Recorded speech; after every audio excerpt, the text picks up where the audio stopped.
My 3 reasons not to buy the Panasonic S1H. Go. Hey guys, Mike here. So in my last video, I talked about 3 reasons why you should definitely go pick up a Panasonic S1H. This beast right here. In this video, no more of that. We're going to talk about reasons why you definitely should not go pick up the Panasonic S1H. Seriously, maybe you should hold off. The first reason, let's be honest, it's the size.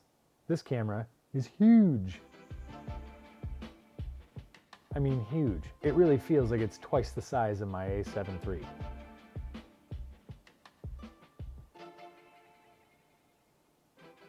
It's heavy. I can see it becoming a little bit cumbersome. As far as trying to carry it around with, lenses are pretty big for mirrorless systems. So in combination with that, the body being the size that it is kind of a negative. The unfortunate part about that is I do like the way it feels. It does feel substantial. It does, there's still a positive aspect to it being that size and that weight. But yeah, I'm going to mark that as a negative because it's just gigantic. Now, the second thing that I would say would be a reason to maybe steer clear of the Panasonic S1H, and this one's probably pretty obvious, but its price. $4,000 is a lot of money. Maybe when you consider in, all of the different capabilities that this camera has, and if you compare it to other cameras that are being used to do the same types of things that this is really meant to be used for, sure, you're comparing this to $7,000, $8,000, $9,000, $10,000 and up dollar cinema cameras, but in this form factor, which I think sort of implies that it's after a certain target market, in this form factor, that's a real expensive camera. And you're talking about a group of people who not everybody can afford a $4,000 camera body. Pair that with the fact that most of us don't even really need the advanced features that are offered by the S1H. It really does become kind of overkill. So the next thing that I'm going to place in the negative category for the Panasonic S1H is the fact that its autofocus is pretty awful. Especially in video mode or if you have to adapt any lenses to it.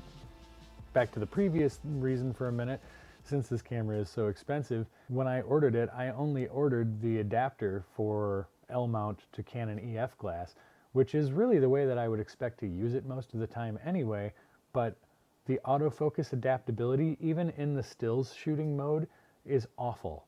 It takes twice the amount of time for it to find focus with the same piece of adapted Canon glass as my Sony cameras do through an adapter. So I'm not entirely sure why we can't seem to get the autofocus to work real well, but Panasonic, you're getting left behind in the world of autofocus. I know there's discussion about your time of flight system. You need to get that implemented because right now, Sony and Canon are killing it with autofocus and you can't keep up, especially not with this kind of autofocus performance. As far as autofocus performance goes in video mode with adapted lenses, forget it. You can't even use it. It's completely unusable. In fact, I'm pretty sure it tells you that it's not possible and it tells you to switch back to manual focus mode. With today's competition with the other camera companies that are out, being able to provide active tracking and continuous autofocus with any of these smaller camera bodies, and now Sony is starting to incorporate that into their bigger budget, like their Sony FX9, you've got incredible autofocus now on professional cinema cameras. I think that most camera manufacturers really should be focusing on trying to get that technology to be reliable in their higher end cameras. Personally, I still think that shooting manual focus in most instances with video production is the right way to go, but when you've got a camera on a gimbal, it sure is nice to be able to track your subject and know that it's going to be reliably in focus when you get it into post. It makes it so that you don't have to keep reshooting and reshooting and reshooting, and it's a time saver. So yeah, Panasonic, you better get on your autofocus game because right now you ain't winning that one. So to really sum things up as far as whether or not I think you should either purchase or not purchase the Panasonic S1H, let's be realistic here. That's going to be different for everybody. Do I think it's practical for my uses? Currently at this point, probably not. It's a great camera, but you're gonna have to make those decisions for yourself. If you think the price tag is worth it for what you're gonna be using it for, by all means, it's an incredible camera.